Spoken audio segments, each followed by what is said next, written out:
My daughter left me alone at the hospital to have fun with her husband's family when I was critically ill. She said, "You have lived long enough. I can't be with you when I should be having fun with my only family." What happened next was rather unbelievable. Let me tell you how everything unfolded. I remember the sound of the heart monitor more than anything else. That slow, methodical beep that echoed through the cold, white room like a reminder that I was still here, still alive, barely. It was strange how something so mechanical could sound almost judgmental. Like it knew I didn't want to be here. Like it was telling me, "This is what's left of you, old man." I couldn't move much. Tubes tangled around my arm like vines. Oxygen hissed at my nostrils, and every breath was an effort. The pain in my chest had dulled, but the ache in my heart felt fresh, like an open wound. And she was supposed to be here. My daughter, Ava. She was supposed to sit by my bed and hold my hand, or at least pretend she gave a damn. But instead, she was gone. Left me after 45 minutes. Said she had a dinner party with her in-laws, people she'd known for 3 years. People who, in her words, were her real family now. She hadn't always been that way. Once, she was a little girl with scruffy hair and big dreams, crawling into my bed when thunderstorms rolled through our tiny rental home. Back then, I was her world. I fixed her bike, helped her with school projects, taught her how to drive a stick shift, and put off every personal comfort to make sure she had what she needed. Her mother, Julia, died when Ava was 10. Breast cancer. Quick and cruel.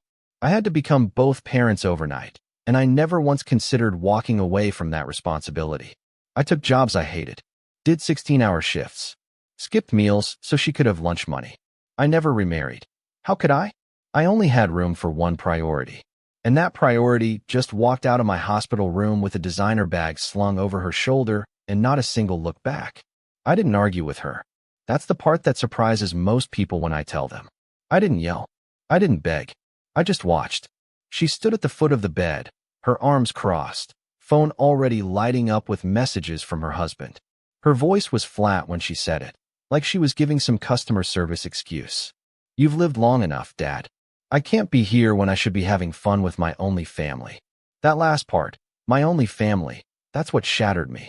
Like I'd been erased. Not just from her life, but from her identity. She used to call me her rock. Now, I was a burden, a delay, an obstacle between her and whatever joy she thought awaited her on the other side of my deathbed. The nurse came in a few minutes later to check my vitals. She must have noticed something in my face because she asked if I wanted her to call someone. Maybe another family member.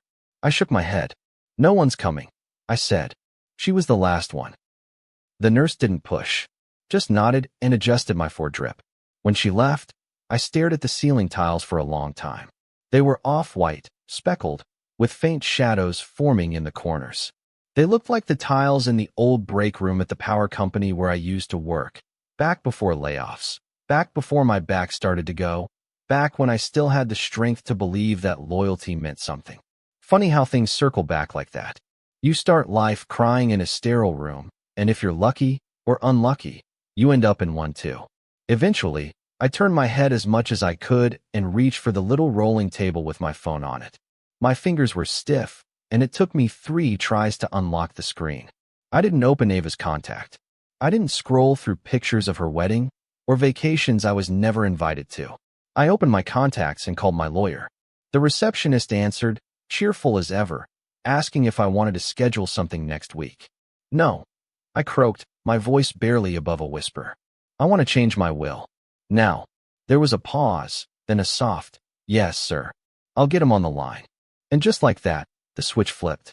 The warmth I'd carried for Ava, the blind, stubborn loyalty of a parent, it started to burn away, leaving behind something clearer. Not rage, not vengeance, just resolve. She had made her choice, so I made mine. When the lawyer finally came on, I laid it out simply. Remove Ava from the will entirely. No house, no money, no insurance, nothing. Everything goes to the Westridge boys' home, I said. He hesitated. "Are you sure about that, Mr. Briggs?" I looked at the 4 in my arm, the bruises blooming beneath my skin like old ink stains. As sure as I've ever been about anything. He asked if I wanted a paper trail, something formal Ava could contest. I told him no. She wouldn't fight it. Not because she respected me, but because she didn't care enough to bother. The moment she walked out of that room, she made it clear I was already dead to her. Later that night, after the nurse dimmed the lights and the hallway fell quiet, I typed a message to Ava. Just a single sentence. You can stay with your husband's family. You no longer belong here. I stared at it for a while, thumb hovering over the send button. Part of me, the part that remembered bedtime stories and Christmas mornings, wanted to delete it. But then I remembered how she didn't even check if I had someone to take me home. How she didn't ask about my prognosis. How she looked at her watch more than she looked at me. I hit send. The screen dimmed. My chest rose and fell. The monitor beeped its slow, impersonal song, and for the first time in days, I fell asleep. The ride home from the hospital was quiet. Not silent, just quiet in that heavy, oppressive way that settles in your bones. The kind of quiet that doesn't come from a lack of sound, but from the absence of people who used to fill a space. The cab driver kept glancing in the rearview mirror like he wanted to ask if I was okay, but he didn't. I didn't look like the kind of man who wanted sympathy, and maybe I didn't. Maybe I wanted someone to yell at me, or shake me, or say what Ava had said was unforgivable. Instead, I just sat there, staring out the window at streets I'd known for 40 years, trying to remember when they stopped feeling like home. The neighborhood hadn't changed much. Same cracked sidewalks, same overgrown lawns. But something in me had shifted.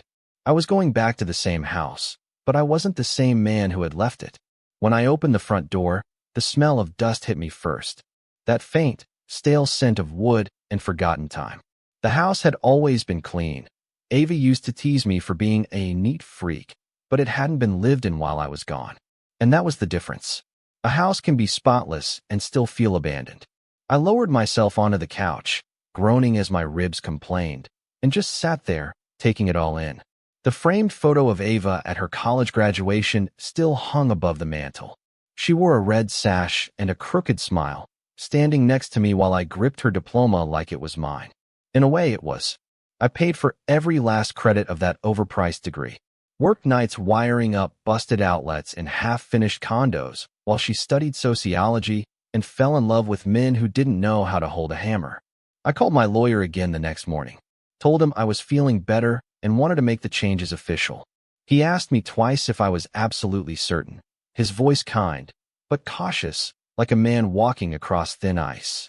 I told him yes. She said I've lived long enough, I explained. Told me I wasn't worth missing a dinner party over. There was silence on the other end, the kind that tells you everything. No gasp, no outrage. Just disappointment. Maybe he'd seen this kind of thing before. Maybe he hadn't. But he understood. We scheduled a meeting for Thursday morning, and I hung up, already feeling like something irreversible had begun. I didn't tell anyone for a couple of days. I needed to sit with it first. Let it sink in that this wasn't a tantrum or a power move. It was a closing. A door shutting softly but completely. On Wednesday afternoon, I finally told someone. My neighbor Roy had come by to drop off some groceries. Said he figured I wouldn't feel like going out, and he was right. Roy had been my neighbor for 15 years, retired welder, Vietnam vet, gruff voice, but a soft heart. The kind of man who still shook hands with both hands, like he meant it.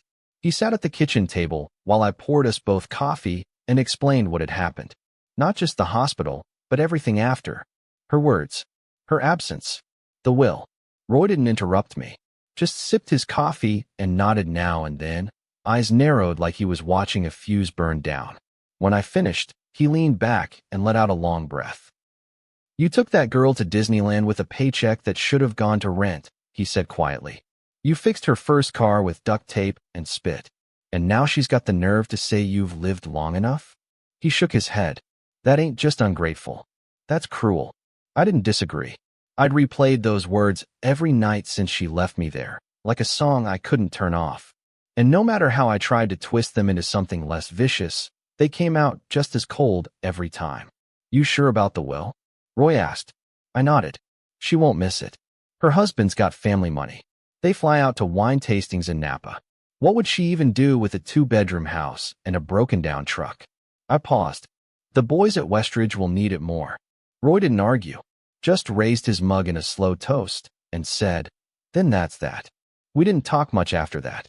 Just sat there, Two old men in a kitchen that had seen better days. The silence between us a kind of understanding that didn't need words. That night, I found myself walking into Ava's old bedroom. I hadn't stepped foot in there in over a year. It still had her teenage posters on the wall, faded images of rock bands, and old movie stars. The vanity mirror was coated in a thin layer of dust. Her bookshelf was lined with trophies, yearbooks, and half-read novels she swore she'd finish one day. I sat on the edge of her old bed, the mattress sagging slightly under my weight, and just let myself remember. All the nights I tucked her in after a bad dream. All the mornings I braided her hair because Julia used to do it that way. All the times I whispered, "I got you, baby. I always got you." And now, she was gone. Not dead. Not missing. Just gone. Like a branch that grew in another direction, far away from the trunk that had supported it. I knew I wasn't perfect. I had my faults, my temper, my pride, my inability to say, "I love you" out loud without it catching in my throat. But I'd never failed her when it counted. And when I needed her most, she failed me. That wasn't a wound that would scab over. That was a rot that needed to be cut clean. The next morning, I went to the lawyer's office. Signed every paper without a flinch. Ava was removed from every document. Will, insurance, emergency contact. The entire estate, house, car, savings, life insurance, was transferred into a trust for the Westridge boys' home. As I slid the last form back across the desk, I felt something strange. Not relief. Not satisfaction. Just clarity. The kind that comes after you finally stop hoping someone will change, and you start accepting who they really are. It's strange how quiet a phone can be when you're waiting for it to ring. I didn't expect an apology. I didn't even expect to thank you. But I thought maybe she'd at least say something. Anything.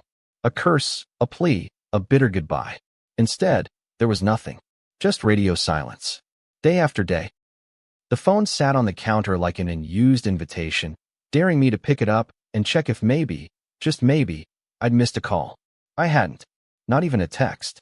She'd seen the message I sent her. There were read receipts, but she hadn't replied. And that kind of silence? It's louder than screaming. It echoed through the house, filling every empty corner. At night, I could hear the creak of the floorboards more clearly than ever. I knew them by heart, every groan and stretch of this place I built for her future. Now, they sounded like an old man's sighs, tired, disappointed, ready to give up. The first sign of fallout didn't come from Ava. It came from the outside world. A week after I changed the will, Roy knocked on my door with a face like someone had kicked his dog. "You been on Facebook lately?" he asked. I shook my head. I deleted the app years ago. Too many vacation photos from people I didn't like pretending they were happier than they were. Roy held out his phone. "She posted about you," he said. I didn't take the phone. I didn't want to see it. But Roy read it out loud anyway. "Imagine being so bitter and controlling that you disown your only child because she chooses to live her own life. Blood doesn't mean love." He looked up at me, waiting for a reaction. I didn't give him one. Not yet. I stood there, staring out the front window at the street I used to walk her down on the first day of school. Ava had worn a yellow backpack with sunflowers, her little legs pumping to keep up with mine. She held my hand so tightly, like she thought I could keep the whole world from hurting her. And now she was out there, twisting the story for sympathy from strangers, turning me into some tyrant who couldn't handle his daughter's independence. I finally turned back to Roy and said, "She's already rewritten the story. I'm just the villain in a book she's still selling." He nodded, looking down. "People are going to talk," he said. "Let 'em," I replied. I'm not ashamed of the truth. But shame is funny. It doesn't always announce itself. Sometimes it creeps in around the edges of your confidence and settles into your chest like a weight you can't explain. For days, I second-guessed myself. Reread her old texts. Played back old voicemails, just to hear her laugh before it turned cold. Was I really so terrible? Was cutting her off too much? I kept going back to that hospital bed. Back to the way she stood with her arms crossed, tapping her foot like the clock was ticking too slow. Back to the way she said, "You've lived long enough," as if I was taking up space. That wasn't youthful rebellion. That wasn't independence.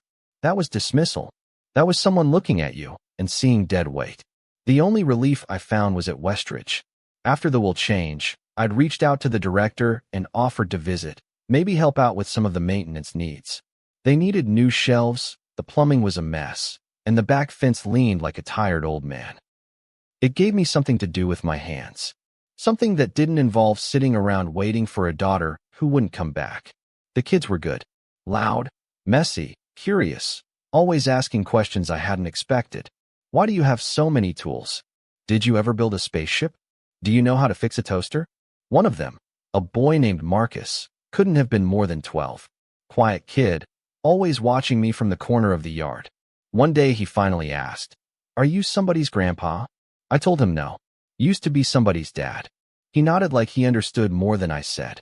"That still counts," he said. That stuck with me. That still counts. Maybe it did. Maybe fatherhood wasn't a thing you lost just because someone walked away from you. Maybe it was what you chose to give, even when it hurt. I came back the next day and brought a toolbox full of spare parts and screws. The kids called me Mr. Tom, like I was some cartoon handyman. And for a few hours at a time, I didn't feel like a discarded old man. I felt needed again. Not in a greedy way, not in the way that expects something in return, but in the quiet, sacred way of purpose. Then the letter came. It arrived in a sleek, white envelope with a return address I didn't recognize. I opened it slowly, knowing before I read a word that it wasn't good. It was from a lawyer. Hers. A notice of intent to dispute inheritance rights. She was trying to claw something back, claiming undue influence, mental decline, emotional manipulation. The irony almost made me laugh. The same daughter who couldn't be bothered to sit beside me in a hospital bed was now arguing that I wasn't in my right mind when I gave everything away. I sat at the kitchen table with that letter in my hands for over an hour. Not reading it, just holding it, trying to understand how love could curdle so completely into greed. I didn't respond right away. Instead, I went out back and chopped wood until my arms ached. The repetition helped. Axe, log, crack. Axe, log, crack. It reminded me that some things still split clean when you hit them the right way. That evening, I called my lawyer and told him to prepare a response. "She can try," I said, "but she won't win. She doesn't want me. She wants what I left behind." He agreed, but then he added something I didn't expect. "Mr. Briggs," he said, "she may not deserve a penny, but this will get ugly. You ready for that?" I closed my eyes, thought about that hospital bed again, thought about Marcus and his quiet nod. "I've already lived through worse," I said. The community fundraiser was supposed to be simple. Some barbecue, a silent auction, a couple of kids doing magic tricks with cards too big for their hands. I'd helped build the new pergola at the Westridge boys' home, and this event was their way of celebrating, thanking donors and volunteers. I didn't go for the recognition. I didn't go for closure. I just went because it felt like I belonged somewhere again. People knew me as Mr. Tom, the guy who fixed the broken gate and brought extra ice cream when the heat hit too hard. Not Thomas Briggs, father of the girl who walked out. Just Tom. That felt good. Clean. So I ironed my shirt, brushed off my boots, and headed over that Saturday with a quiet sense of peace. I hadn't felt that in months. Not since the hospital. Not since the will. I should have known peace doesn't last when it's borrowed. She showed up just after noon. At first, I didn't even see her. I was helping the boys set up folding chairs under the shade, sweat dripping down my back, when I heard someone whisper my name. I turned around, and there she was, Ava, standing at the edge of the lawn like a ghost that hadn't been buried properly. She wore a pale green blouse, sunglasses, and that same stiff posture she always got when she was pretending not to be furious. Her husband, Darren, wasn't with her. Neither were any of her in-laws. Just her. Alone. But not humble. Never that. I froze. Everything inside me went still, like the air had thickened around my lungs. She hadn't called. Hadn't written back. The only communication I'd received was through lawyers and online potshots. But here she was, standing on soil she hadn't stepped foot on in years, looking at me like I was the one who owed her something. I didn't move toward her. I didn't wave. I just turned back to the chairs, pretending I hadn't seen her. If she wanted a scene, she'd have to earn it. Of course she did. It started slow. She mingled like she belonged there, shaking hands with board members and asking about the boys' programs. She smiled, nodded, made comments about how nice it all looked. No one questioned her. She was young, polished, clearly educated. And who would expect the daughter of the main donor to be there for anything other than support? That's the trick about resentment. It hides real well behind a smile and a soft voice. Meanwhile, I kept my distance, choosing to serve lemonade and distract myself with plastic cups and sticky hands. But she didn't come for small talk. Right before the director took the mic to give his speech, she stepped up beside him, whispered something in his ear. He looked confused but nodded politely, handing her the microphone. My stomach dropped. I didn't even know what I expected, but it sure wasn't what came out of her mouth. "Hi everyone," she said, her voice clear and sweet. "I'm Ava Briggs. Thomas Briggs is my father." A few people turned toward me. I stood still, cup in hand, jaw tight. "I just wanted to say how proud I am of this place, and also how hurt I am that my father would cut me out of his life and leave everything to strangers." A pause. A sharp intake of breath from someone nearby. "This has been really difficult for me. Watching him throw away our relationship just because I'm married into a family he never liked." There it was.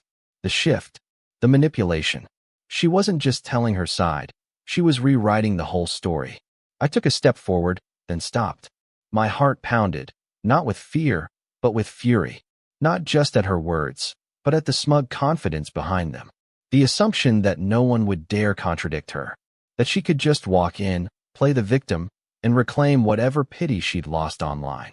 I set the lemonade pitcher down and moved toward the mic. The director, clearly uncomfortable, handed it to me like it was too hot to hold.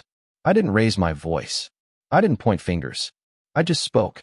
"My daughter left me in a hospital bed," I said, slow and steady. "Said I'd lived long enough. Said I wasn't worth missing a dinner for." The crowd shifted, quiet now. Every eye on me. I don't owe her anything. Not my money. Not my forgiveness. And sure as hell not the truth, now that she's already thrown it away. I looked at Ava, who stared back with wide, wet eyes, not crying, but performing. Family isn't just blood. It's who shows up. It's who stays. I handed the mic back and walked off. The silence behind me felt like judgment, or awe, or both. What I didn't know, what I couldn't have known, was that a teenager named Malik had been recording the whole thing on his phone. By sunset, the clip had made its way to social media. "Old man publicly disowns daughter at charity event," the caption read. Comments exploded. Some sided with Ava, calling me bitter, abusive, outdated. Others called her entitled, selfish, heartless. But the truth was out there now, living its own life outside my control.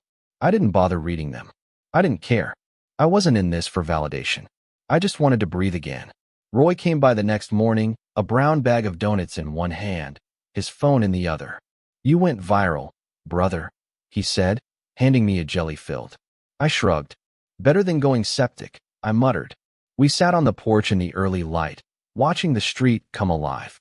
A few cars slowed down when they passed, drivers peeking in like I was some sideshow attraction. I didn't wave. I didn't hide. I'd spoken my truth. Let them sit with it however they wanted. That afternoon, Ava sent me a single message. "I can't believe you humiliated me like that." I didn't respond. Some silences need to be kept. For the first time in a long while, I stopped checking my phone. Not because I didn't expect messages. Oh, I knew there'd be plenty, but because I no longer felt obligated to read them. There's a freedom that comes with not needing to defend yourself, a calmness in letting the truth stand on its own legs. After the video spread, I became something of an accidental symbol.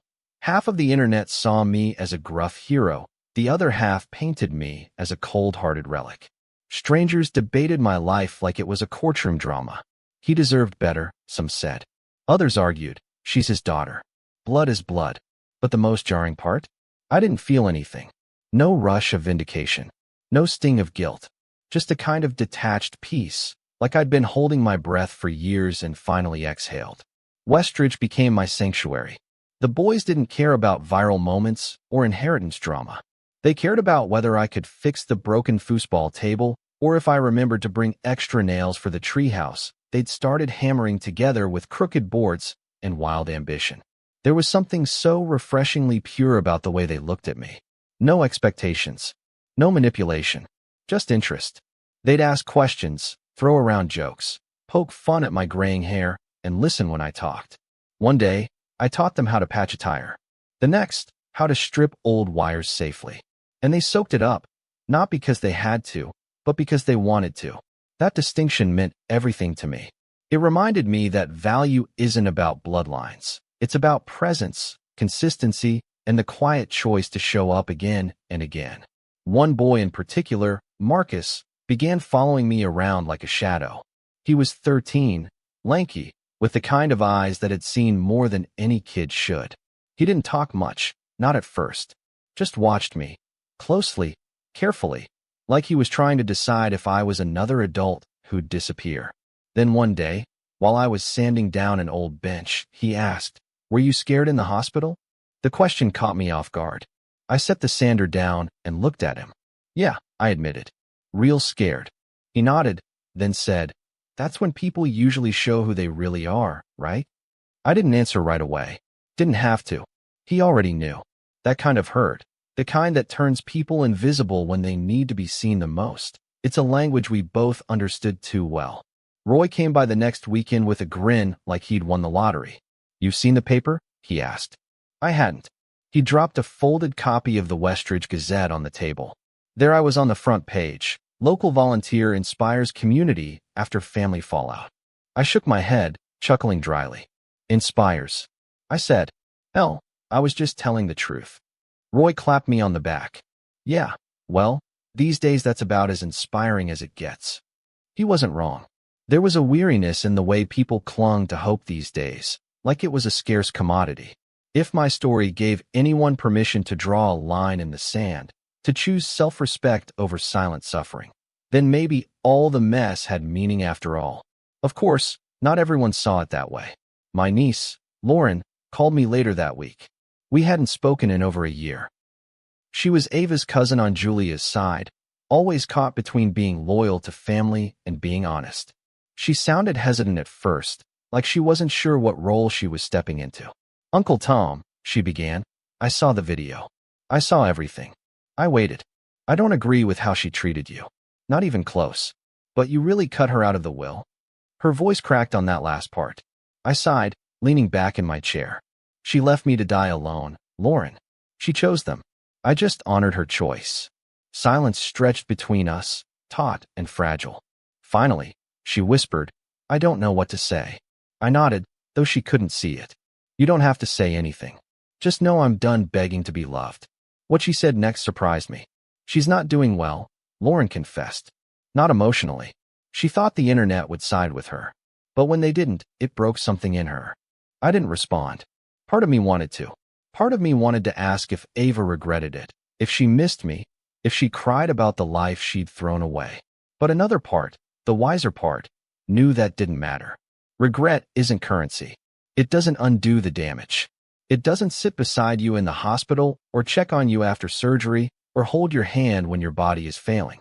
It comes late. It comes hollow. And it's not mine to fix. Instead of answering Lauren, I changed the subject. "Marcus wants to learn woodworking," I said. "Think I might teach him how to build a proper bench." There was a beat of silence, then a soft, "Good. That's good." We hung up not long after. The conversation lingered, but I refused to let it pull me backward. I was finally walking forward. Slowly, yes, but forward all the same. One night, just as the sun dipped below the trees behind Westridge, Marcus handed me a card. It was handmade, crayon lettering on thick cardstock, the corners bent and fingerprints smudging the edges. It read, "Thank you for choosing us." 5 words. That was it. I felt the lump rise in my throat before I could swallow it down. I held the card in both hands, staring at the messy writing, and something inside me cracked open. Not in a painful way, but in a warm, aching release. I'd spent so long trying to be enough for someone who couldn't see me. And now, standing there with that card, I realized I'd been enough all along. I just needed to be needed by the right people. Before the month was out, I decided to make one final change. I met with the director of Westridge and handed him a new letter for the board, a proposal for a scholarship fund. It would be named after Julia. The Julia Briggs Second Chance Scholarship for any boy who wanted to pursue a trade, a degree, or even just a GED. He teared up reading it. "You sure?" he asked. I nodded. She was the best thing I ever had. And these boys deserve something that comes from love, not obligation. He reached across the desk and shook my hand. Firm, honest, full of gratitude. That night, I sat on the porch with Roy, a cooler of beer between us, the stars overhead blinking like approval. He raised a bottle toward me. To new family, he said. I raised mine too. To real family. And for the first time in years, I meant every damn word. The envelope was thick, heavier than it needed to be, and when I saw the return address stamped neatly in the upper corner, I knew exactly who it was from.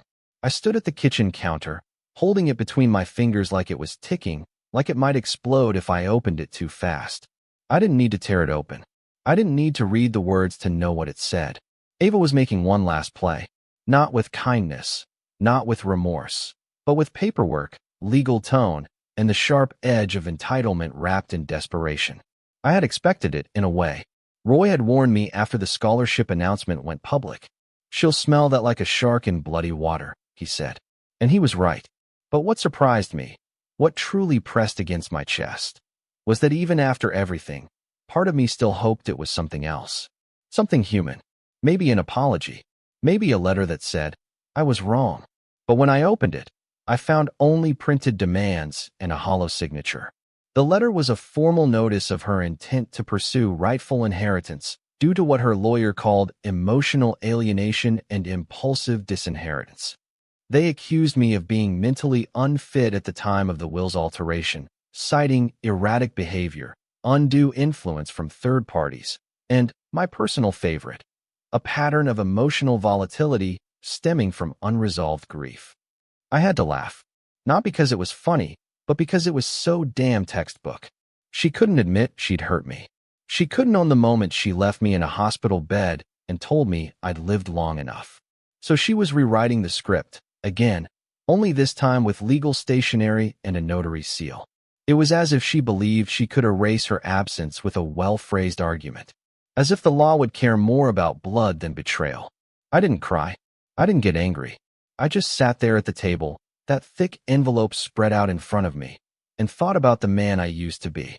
The man who would have begged her to reconsider, who would have wondered what he did wrong, who would have tried, again, to mend what had never been whole. But that man was gone. He died the moment she turned her back on me in that hospital room, when she chose a dinner party over dignity, when she looked at me and saw inconvenience instead of father. What remained was a man who knew exactly what he was worth and exactly who was worth saving. And she wasn't on that list anymore. The next day, I met with my lawyer. He read the letter, skimmed the attached case precedents, and sighed. They're grasping, he said, but they'll drag this out if they think there's a payout. I nodded. Then we drag it right back. He smiled at that, tight, approving. I'll file the response, he said, but it might get loud. I thought about that for a second. About the gossip that would follow, the whispers in town, the dirty looks from people who still believed family should be forgiven, no matter what. But I also thought about Marcus and the boys at Westridge and the weight that had lifted the day I told the truth with a microphone in my hand. Let it get loud, I said. I've got nothing left to hide. And I didn't. In fact, I was building. Literally. I'd started spending every morning at Westridge, helping Marcus and a few others build what we were calling the Legacy Shed, a place for tools, small projects, and quiet lessons. It wasn't just about teaching them to hammer nails or sand wood. It was about giving them something no one could take away. The same way I had built a life for Ava from nothing, I was now building something that couldn't be contested in probate court. Every screw, every shingle, every nail was a message to her, even if she never saw it. You don't get to rewrite this. You don't get to claim what you threw away. About a week after the legal notice, Marcus handed me a photo. It was of us, standing next to the half-finished shed, both of us covered in sawdust and sweat, grinning like idiots. On the back, he'd written, "For Mr. Tom," who showed up. I stood there holding that photo for a long time. Not because it broke me, but because it repaired something I didn't even know was cracked. I slipped it into my wallet, replacing an old picture of Ava I'd carried for years. Not out of spite, out of truth. Because family isn't the one who shares your last name. Family is the one who hands you a hammer, learns your stories, and chooses to keep showing up even when there's nothing in it for them. Ava called once. Blocked number. Just after sunset. I didn't answer. She left a voicemail. Her voice was tired, drawn out in a way that didn't sound like regret so much as entitlement drained dry. Dad, she said, I saw the scholarship. I saw what you're doing. I guess I don't understand how you could do all this for strangers and not for me. There was a pause. I could hear the faint hum of traffic in the background. Then, you raised me. Doesn't that count for something? I deleted it without saving. Because yes, I raised her. I gave her everything I had. But it's not about what I gave. It's about what she did with it. And she threw it back in my face the moment I needed her most. That counts for something too. That weekend, we held a small ceremony at Westridge. Nothing fancy, just a barbecue, some music, and the unveiling of a plaque on the new shed. It read, "The Julia Briggs Legacy Workshop. In memory of love that shows up." I stood there with Roy and the boys, hand on my chest, eyes stinging not from grief but from gratitude. For all the things I'd lost, I had found something deeper. Something earned. Not by blood, but by presence. Not by obligation, but by choice. Later that night, I sat on my porch with a cup of coffee, the stars flickering above like quiet witnesses. The air was still, the kind of still that only comes after a storm has passed. I thought about Ava, not with anger, not even with pain, but with a kind of quiet detachment. I didn't hate her. I didn't wish her harm. But I also didn't know her access to the life she walked away from. That door was closed, locked, and behind it was a man who had finally found peace. I raised my cup to the night and whispered, "Thank you." Not to Ava, to myself, for finally choosing me. Sometimes, family isn't who shares your blood, it's who shows up when it matters. If this story stirred something in you, take a moment to reflect and share your own experience in the comments. What would you have done in Thomas's shoes? Would you have closed the door too, or left it cracked open? If you believe in the power of stories that confront hard truths and celebrate self-respect, like this video, share it with someone who needs to hear it, and subscribe for more emotional journeys like this one. Your voice matters, and you're not alone. See you soon in the next story.